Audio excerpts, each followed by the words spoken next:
Winter is coming. The parts of Britain braced for up to 40 centimetres of snow. The Met Office has now issued 3 amber warnings starting from 3 this afternoon, from Stoke to Durham, North Wales and Northern Ireland. Some schools and airports are already closed. Also this lunchtime, Russia's missiles rained down on Ukraine overnight, the most significant attack in weeks. Gary Lineker says he doesn't fear suspension by the BBC after he criticised the government. Do you stand by what you said in your tweet? Of course. What price for a parent to go to work? How the annual cost of childcare for some is now £15,000 a year. And so is it a winning song? We'll have to wait until May. The UK's Eurovision entry is revealed. I'm so excited! I'm like been keeping it secret for so long, so I'm like, everyone knows now. But yeah, I'm very excited.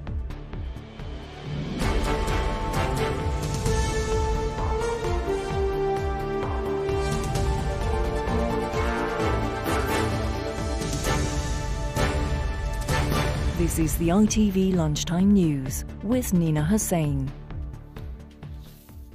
Good afternoon. In the next hour and a half, 3 weather warnings come into place for large parts of the UK.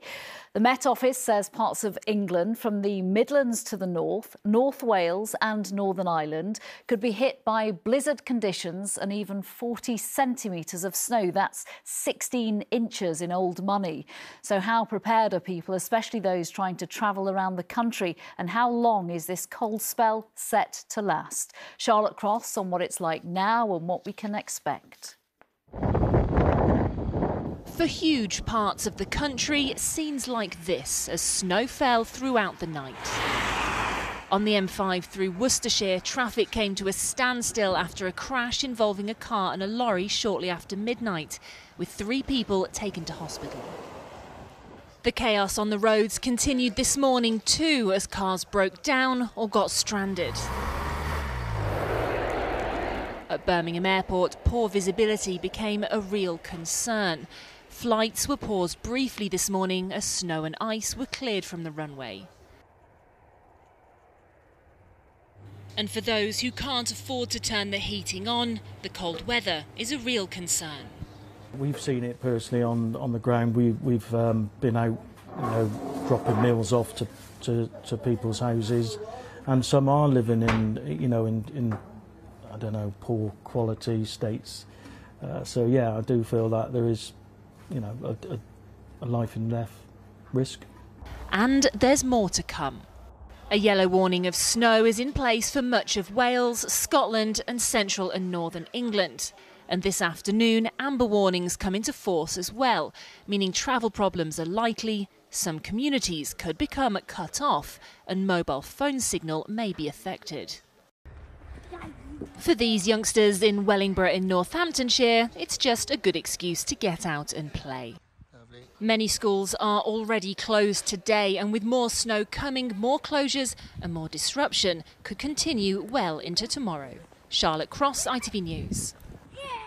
So for the latest on the weather right now and the weather to come, we can cross to Ben Chapman, who's in Mold in North Wales, and Sangeeta Lal, who's in Leeds. To Ben first, what's the latest where you are, Ben? Well, the snow is coming down heavier and heavier now here in North Wales, and children here have been certainly making the most of it. That's because more than 300 schools across Wales are closed today. Plenty of sledging going on here, as you can see. And it follows the weather warning from the Met Office being upgraded to amber. That came into force at midday today. If you have a look down at my feet, you'll see that there have already been a good couple of inches of snow here, but the Met Office says that as much as 10 to 20 centimetres could accumulate throughout this afternoon, tonight and into tomorrow morning. On higher ground, it could be as much as 30 centimetres. Some rural communities could become cut off. There's likely to be widespread travel disruption. Some roads are already closed. Some bus routes have already cancelled services, and the warning here in Wales will stay in place until midday tomorrow. Well, the snow's been pretty consistent like this all morning already, causing disruption to the roads here, with the RAC saying they've seen a 50% increase in breakdowns across South Yorkshire, with some motorists already getting stuck there. Also, some schools have closed there too, but actually that's in preparation of the amber warning coming into force at 3 o'clock until 12 o'clock tomorrow, with the Met Office forecasting between 10 and 20 centimetres of snow to fall, but in some higher areas like the Pennines that could reach 40 centimetres. They're also forecasting blizzard-like conditions, and actually if the wind picked up here it would feel like that, and they are forecasting stronger winds for this afternoon, so the advice is not to go out unless necessary between the hours of that amber warning, 3 o'clock today till 12 o'clock tomorrow. Sangeeta Lal and Ben Chapman, thank you very much, and we'll have a full national weather forecast at the end of this programme.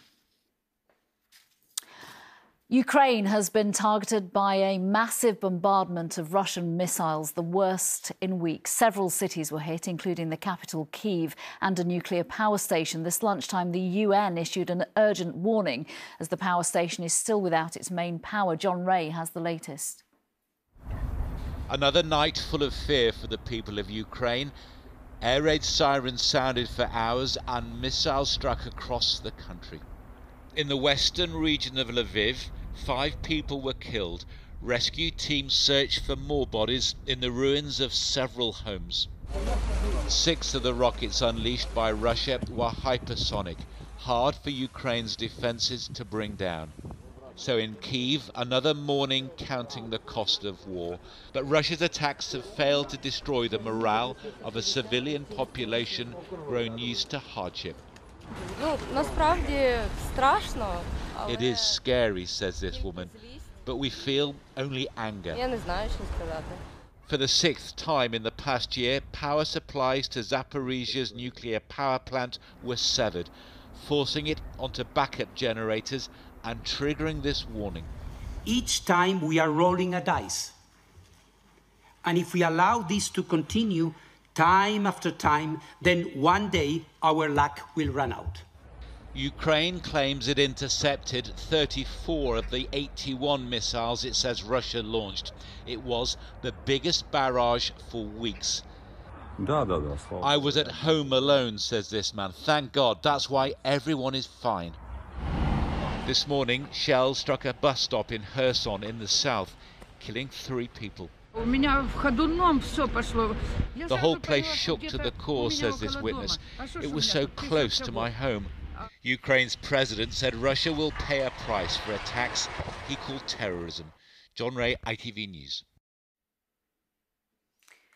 Back here, Gary Lineker has told reporters outside his home he stands by his criticism of the government and doesn't fear suspension by the BBC.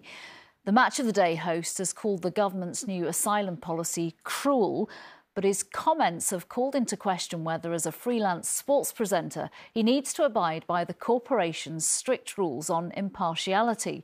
Our correspondent, Rebecca Barry, is outside the BBC for us this lunchtime. Rebecca, what's the latest on this?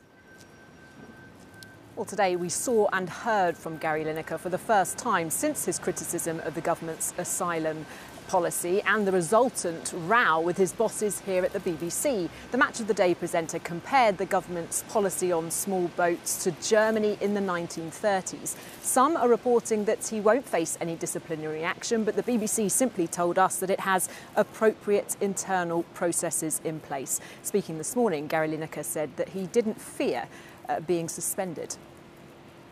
Do you fear getting suspended? No. Morning, mate. How you doing? Hi. Hi there. Have you heard from the BBC, Gary? What does the Director General say to you?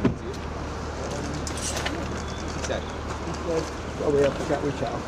Cheers. Anything about the tweet, Gary? Sorry, what Do you about regret it? sending the tweet at all? No. Do you stand by what you said? Sorry? Do you stand by what you said in your tweet? Of course. It is a headache for the BBC. Gary Lineker is their highest paid presenter. He earned more than 1.3 million last year, but the BBC's Director General has made impartiality a top priority. He's even said that he'd be prepared to sack presenters who breach the guidelines. Some might say that the BBC needs their star presenter more than he needs them. Rebecca Barry, thank you. The jury in the Olivia Pratt Corbell murder case has been hearing evidence for the first time from witnesses who were there that night. The 9-year-old was shot in her own home in Liverpool last summer. Our reporter Chloe Keedy is outside Manchester Crown Court. Chloe, what did the court hear today? Well, this morning we heard for the first time from people who were there that night, starting with a man called Paul Abraham. In a recorded interview that was played to the court, he described how he was walking up the road with his friend Joseph Nee when he heard a loud bang right behind them. He said initially he thought it was a firework, but then there was another bang and he said his friend fell over. Well, at that point, Paul Abraham said he started running for his life, but that when he turned around, he saw a man with a gun walking up the street chasing after his friend. Well, the prosecution claimed that that man was 34-year-old Thomas Cashman and that he was trying to kill Joseph Nee when in fact it's alleged he ended up murdering 9-year-old Olivia Pratt Corbell. Well, the court heard from some of Olivia's neighbours this morning. One described being in bed when she heard 2 loud bangs, so she went to the window, she said, and saw 2 men, one being chased by the other. The man being chased, she said, was yelling, "Please, lad, please." She then said she heard 2 more loud bangs, followed by what she described as the worst screaming I've ever heard in my life. Shortly afterwards, another woman said she saw a little girl with blonde hair being carried from a house by a police officer. She said she was floppy and she knew immediately that it was the little girl who had been shot. Well, Thomas Cashman denies all the charges against him and the evidence will continue here this afternoon. Chloe Keedy, thank you. Next, the rising cost of childcare in England. Parents say they are being priced out of being able to work because of nursery fees. One charity says the cost for a full-time nursery place for a child under 2 is now almost £15,000 a year. Demand has risen and the number of places has fallen. The government has responded, saying the free hours it provides has kept the sector stable, while Labour says it's making its reform one of its priorities. Our political reporter Amy Lewis has the details.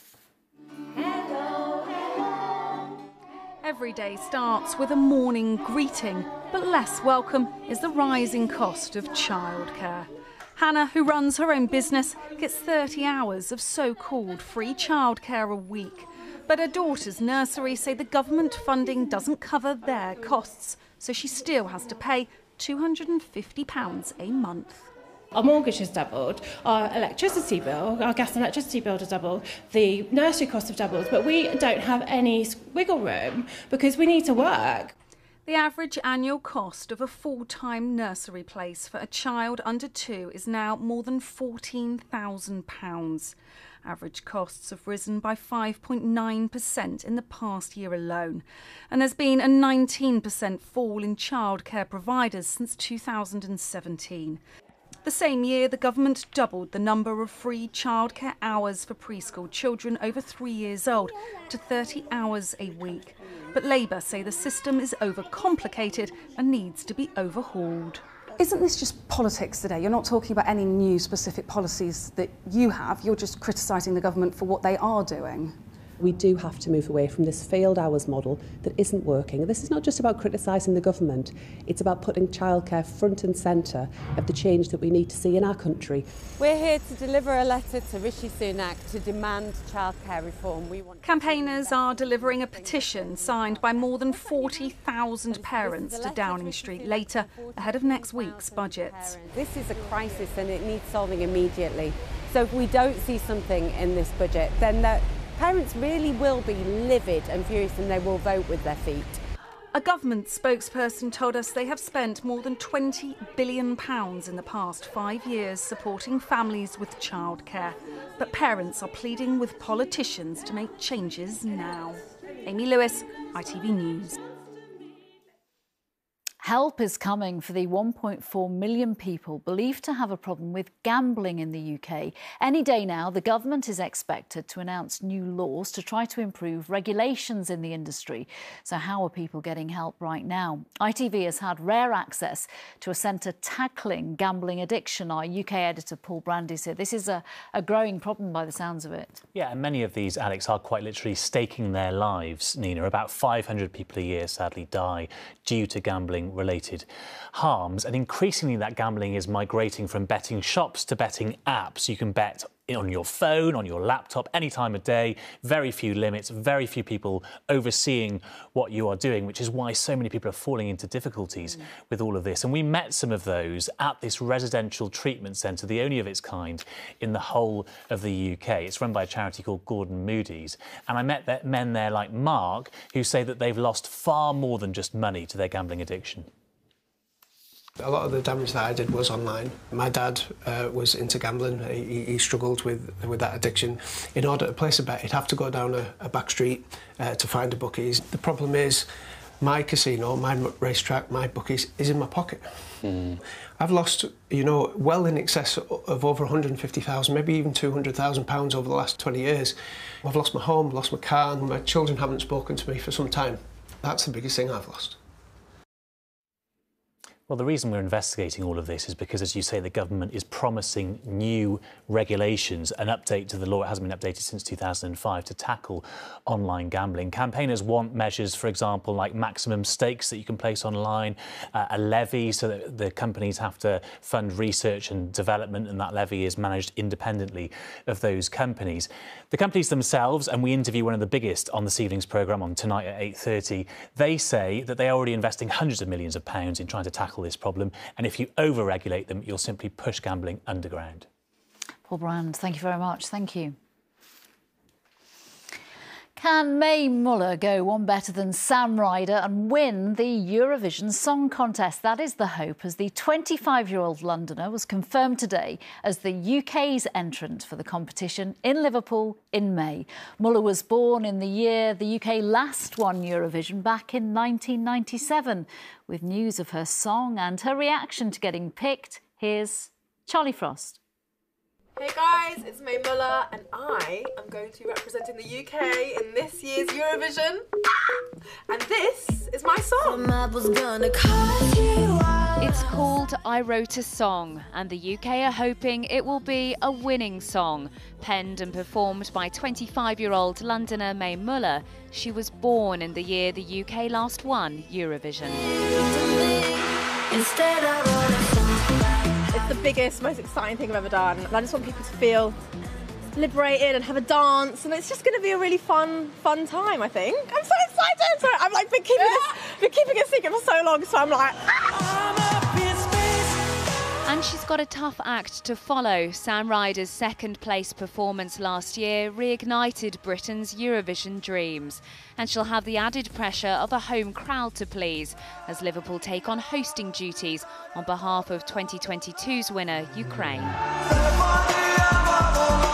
Tasked with finding acts who could be more serious contenders after years of nil pois, her management team, the team that were also behind Sam Ryder, have no doubt she'll rise to the challenge.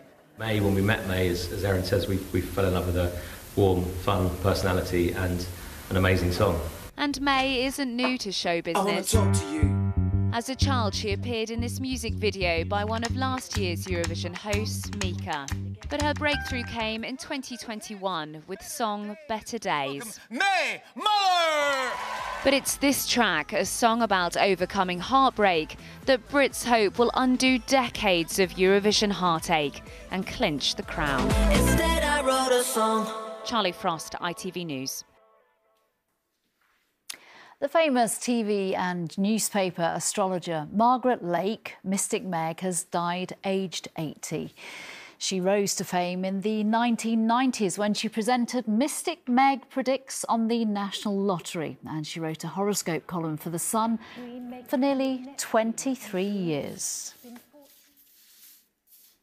And finally, this lunchtime, the death of a musical star who made his name in a role he played throughout his career. The award-winning actor Hayam Topol has died aged 87. He played the character of Tivia in Fiddler on the Roof in the 1971 musical and went on to play him more than 3,500 times on stage. Born in Tel Aviv, Israel's president today described him as one of the giants of Israeli culture. Faye Barker on his impact and inspiration. If I were a rich man,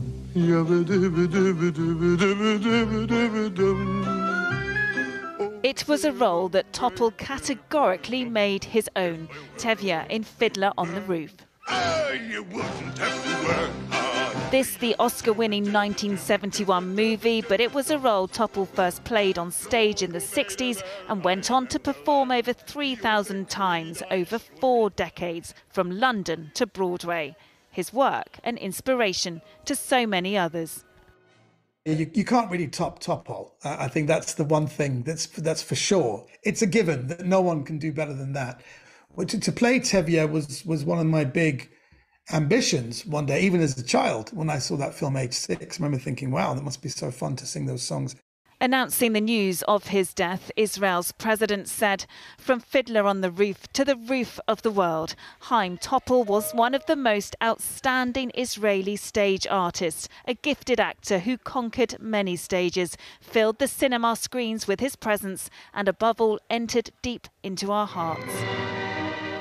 Rubbing shoulders with royalty, recently fiddling on the roof, Israeli actor Topol. He appeared in blockbuster movies from the sci-fi adventure Flash Gordon to alongside Sir Roger Moore in the Bond film For Your Eyes Only.